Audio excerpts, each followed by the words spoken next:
he doesn't have Q, and you're going on severe. This is great. This is great, but you are tanking a lot of minions right here. And let me be honest with you, tanking a cannon hurts. You are level 2. Yeah, I know. Right. If you're level 6, it's different. So on one hand, I like this play because Shaco has no Q, so he's pretty much useless. But on the other hand, what I would do, and what would like a Diamond Plus player would do, let's see.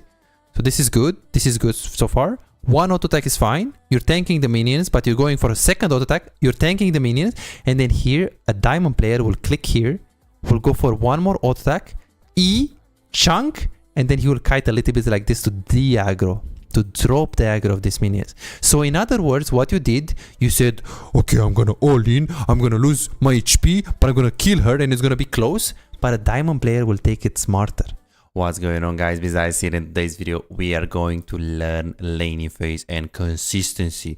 This is a coaching session for low elo. Make sure you watch this until the end, because if you truly understand what is in this coaching session, you will be able to climb and you will be able to improve much faster. This video includes cooldown tracking, cooldown recognition, trading discipline, wave management, XP discipline, and also jungle tracking. Be sure to like, subscribe, and hit the notification bell to make sure you don't miss out any bit of content from this amazing 80 carry channel, guys. Enjoy. Go behind you and try to, you know, slap you, but mostly just don't be towards your brushes. And Renata, I mean, she has a bit of poke, but she has very long cooldowns. Let me test you. What is the Thresh Q cooldown level 1? 6, 7? Yeah, I think. Perfect. I don't play supports. Renata? I've never played supports. Renata? Renata, probably 3 seconds. I think. 3 seconds, right? Perfect. Yeah, well, of course, not exact. Blitzcrank? Is that like 10? I think that's longer, no? 10 It's seconds. Q? Yeah, the Q. Is this 10? 10? How much do you think? I think like 10, maybe a bit more. What about Karma, though? That's like a short one. Karma Q is 5 seconds. 5 seconds. Okay. If I would tell you that Thresh Q is 20 seconds, like hypothetically, of course, hypothetically, Okay. like what would you say? Like, would that, like, why would you care? Because you don't play support. I mean, I would wait for his Q and then go, but you'll see, that's what I'm trying normally. And if you I think, play for cooldowns. let's say you, in your mind, Thresh Q comes in 6 seconds, and let's say the truth is it comes in 20 seconds, would that make a difference at all? But now I know it's not 6 or 7 seconds. Yeah. It is actually, I play for the cooldowns. yeah, it is massive. So you said 6-7 seconds, it's 19 seconds. Yeah. Renata Because remember cooldown. that when he throws Q, you just go all in and then try and Yeah, but the broke thing them is, down. you need to know how much it is. Okay, I mean, if you're telling me 15-16 seconds and it's actually 19, that's fine. But if you say it's 6 seconds and it's 20, that is crazy. It's like, that's wild. so you're playing way too safe from that. So this is a red flag. We're gonna type it here. Red flag, not knowing cooldowns. And I'm not saying you're not knowing the cooldowns exactly, but you're just missing with a big margin. Renata, crazy. Her Q is 16 seconds. I mean, not even talk about Blitzcrank. It's 20 seconds. 16? Yes. Blitzcrank I is... felt like she fucking threw it everywhere. Blitzcrank is 20 seconds. It's like crazy. Karma is around 9 seconds. Like, yeah, it's Oh my god, I it's have a lot. no fucking time sense. That's why you're going up and down, because the people that you play against, they know more about other things that don't come to your mind, which this test, for example, I kind of assume, because usually Twitch players are very sneaky, very, you know, they're not very fundamental players, and it can happen. So okay, cooldowns could be a red flag. Let's see what you're gonna do here. This is a good play. I like that you kite a little bit on the left, because the minions are going to go on you. You see this above your minions, this little thing? Yeah, I know. Perfect. Here you go like this. I would still kite on the left a little bit more, like I would click here and try to kite away from the minions, but this is just a small thing, an optimization. So this is fine. And now you go for a beautiful trade. Great, this is great. Okay, let's see what you're gonna do. Let's see what you're gonna do. This one you can't really expect it. It's level 2 Nunu. I wanna see what your Elise does. Let's see. If it does level 3, you can expect it. Actually, how would you play against a level 3 jungle like Elise, Jarvan, Nunu. Well, against Nunu specifically, you need a deeper word usually on the river. But against Jarvan, if you watch challenger players, right before, or like level 3 junglers like Elise, right before the laning phase starts, they would go like this, they would word this brush, and then they will just play. So that B is me, or? This B is you, yes. This is Twitch. Okay. So I should go up, word it? Like this, yeah, in general. Okay, now against Nunu is more complicated because against Nunu you kind of need to put it here, but at the same time he can come from here.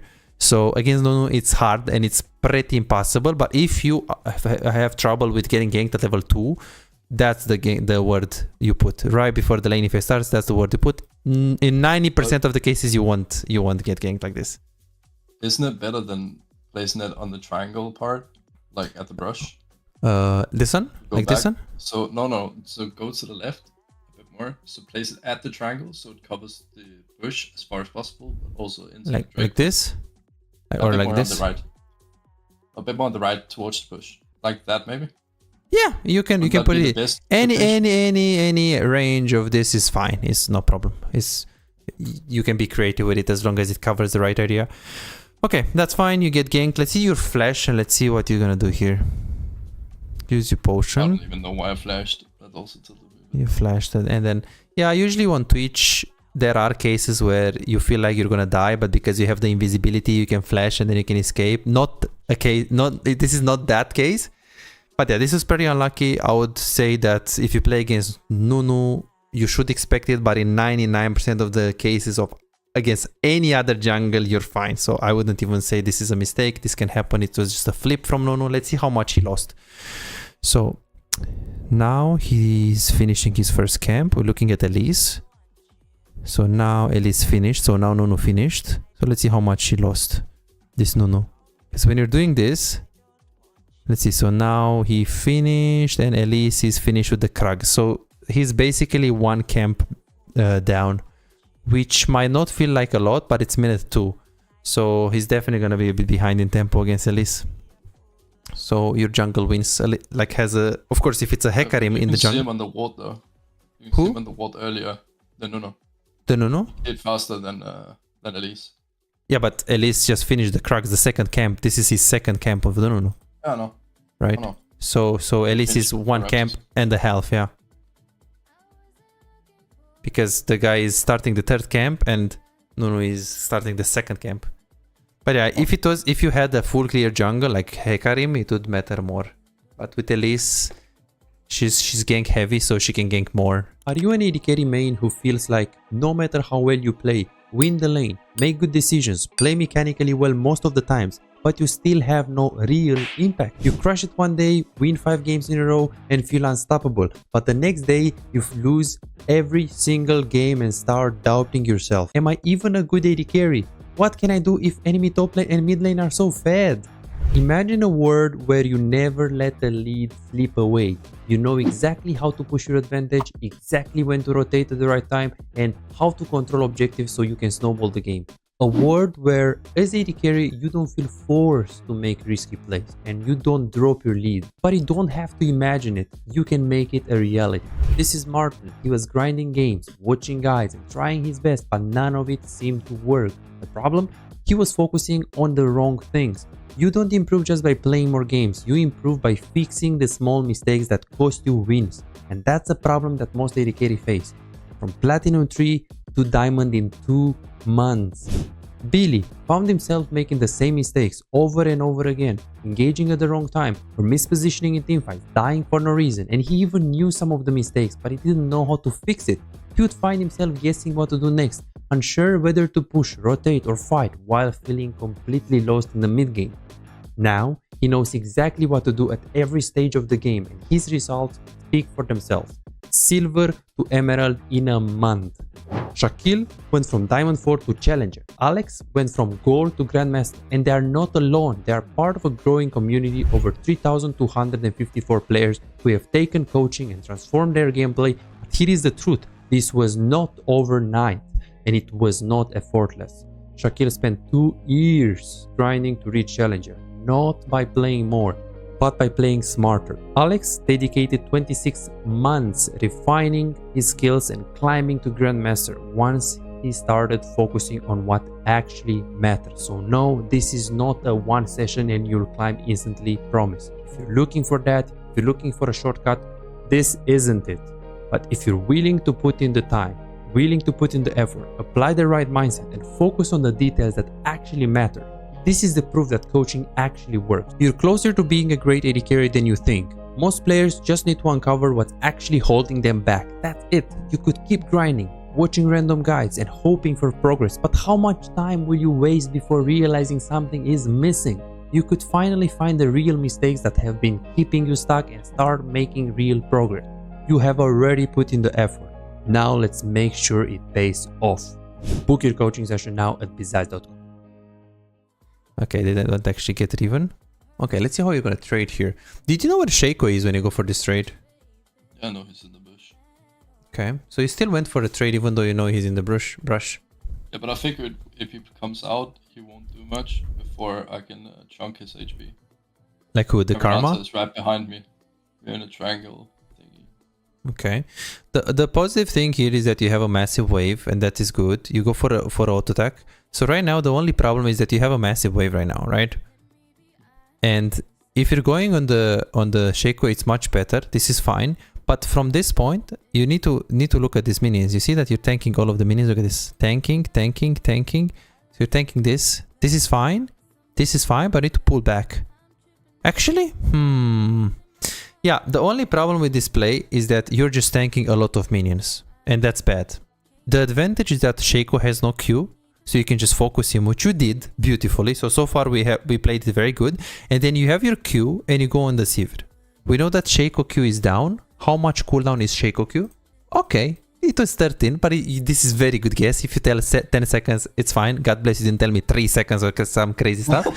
So he doesn't have Q and you're going on Sivir. This is great, but you are tanking a lot of minions right here. And let me be honest with you, tanking a cannon hurts. You are level 2. Yeah, I know. Right. If you're level 6, it's different. So on one hand, I like this play because SoloQ has no Q, so he's pretty much useless. But on the other hand, what I would do, and what would like a Diamond Plus player would do, let's see. So this is good. This is good so far. One auto attack is fine. You're tanking the minions, but you're going for a second auto attack. You're tanking the minions. And then here, a Diamond player will click here, will go for one more auto attack, E, chunk, and then he will kite a little bit like this to de-aggro, to drop the aggro of these minions. So in other words, what you did, you said, okay, I'm gonna all in, I'm gonna lose my HP, but I'm gonna kill her and it's gonna be close. But a Diamond player will take it smarter. Hey, I can chunk her. Okay, I'm not gonna chunk her as much as all-inning her, but I'm not gonna lose so much HP. So I'll make a balance between me going for a trade all-in, or like semi all-in, but also not tanking the minions. Instead of going all-in or all-out, I'm going for a bit of a trade around my E, but I'm also not keeping myself in a position where I'm tanking the minions for a long period of time. So that's what you should do right here. About the cannon damage. Sorry? I never even think about the cannon damage when I see the minions. Yeah, I know. At level 2 is really important. It's really like a big minion wave like this, you should always consider it. Well, if I'm Sivir, I consider it. For you, it's not that big, but the fact is it's the cannon, it's like 1, 2, 3 and then run. And you should have already been here, E, chunker, and you're good. Because now, imagine, she's this HP, you're this HP. It's over for her. Next time you have Q, you kill her. But now you're going, oh, I'm gonna all in. It's like, yeah, but now they can actually win it. Like, why do we give them a chance to play the game when the game was... It's like, okay, sure, you trade 1 for 1. Yeah, but it's like you can't play League of Legends trading 1 for 1 because your wave is bad. So if you trade 1 for 1 and her wave is good for her, then the 1 for 1 is bad. And in fact, trading 1 for 1 is only good on champions like Draven, Karthus, you know, crazy champions like that. Because... So this kind of playstyle, and I can see it in your blood, in your playstyle. 10 kills per game, 7 deaths. Right? You're going super greedy. And this is like a pattern. Okay, let me just write it down. So very aggressive / coin flippy playstyle. in terms of trading 1-for-1. We should play it a little bit slow, because this is why you're inconsistent. This is why you're going up and down on the ladder. It's because you're inconsistent. One game you can carry 1v9, one game you're just useless, or you don't have enough influence. Why? It's because you're making this plays where you're strong, you have like 13 kills, 10 deaths, instead of being like, because why does it matter? Well, your mid lane is level 5. He's gonna get level 6 and you're level 3. Why? Because you're fighting, dying. Play it slow, be patient, get XP, you know, take it bit by bit, step by step. That's the shift that we need to make. Now, I'm not saying you're not gonna go for aggressive plays, because you can do that, because this is your playstyle, but we can optimize it a little bit just by putting more emphasis on the farm. So let's see what you're gonna do here. Let's see why you're pushing. SoloQ is mid, so you're thinking, okay, let me just push this. Great. Let's see what you're gonna do. I'm gonna move to SoloQ. He queued over the wall. Nunu is right here. You're not gonna die here, and I think you even get a kill. Beautiful, man. Maybe 1-for-1. Oh, okay. You get good items. How is your wave? Your wave unfortunately crashed into your tower, but it's not the worst. Again, this playstyle is not the ideal playstyle in the universe, because like you're just losing waves. And you remember what you told me in the beginning of the session. Top lane is fed. What the fuck do I do? Well, first of all, maybe don't be 3 levels down on top. And these things that you're doing in the early game, if I speed up here, I assume that the enemy top lane and your top lane is gonna be ahead, right? Of course, now you're 13-8, but think about it. Let's see this Rumble. Was Rumble strong? Was he like inting? Yeah, so I mean, if you ask someone on the street, it's like, oh bro, I'm so strong, my teammates are inting, and it's like, okay. And if you were trying to carry, like, what level were you? Well, I'm level 13 with 13 kills. What level is the inting Rumble? 14. The 213 is the Jace that is 213. He's level 12, so he's 1 level down on you. Only 1 level. I mean, I don't even want to talk about the enemy Akali level 15. 15. So even if you got the kills, I would prefer you to have 10 kills and being level 14. Or, even better, 6 kills and being level 15. Because levels matter. $5. If you have problems improving and getting better in the game faster but cannot afford booking coaching, on my Patreon you can access more than 627 VOD reviews, premium videos about how to wave management, mid-game macro, and tier lists that will show you the best champions to climb and to improve for your elo. And these are not on YouTube, this is only on Patreon, they're exclusive. Moreover, you can participate in the free coaching waiting list to get a premium VOD review. I'm giving away 2 free VOD reviews every single week. All what you need to do is simple 2-step process. Subscribe to my Patreon and share your OPGG, and voila, you are on the waiting list. You're gonna get a personalized VOD review for any game in your match history. For just $5, you get not only the free VOD review, but a whole bunch of exclusive benefits that will supercharge your gaming experience. It's a small investment for a big return. And it's just $5, it's no brainer, right? But here is the deal, you've got to act quickly. The waiting list is already filling up fast. 55 people already subscribed to the Patreon, and there are 6 people that they already are on board, they are on the waiting list. And more are joining every moment. Now, do you want to secure your spot for a free VOD review? Go ahead on my Patreon and reserve it right now.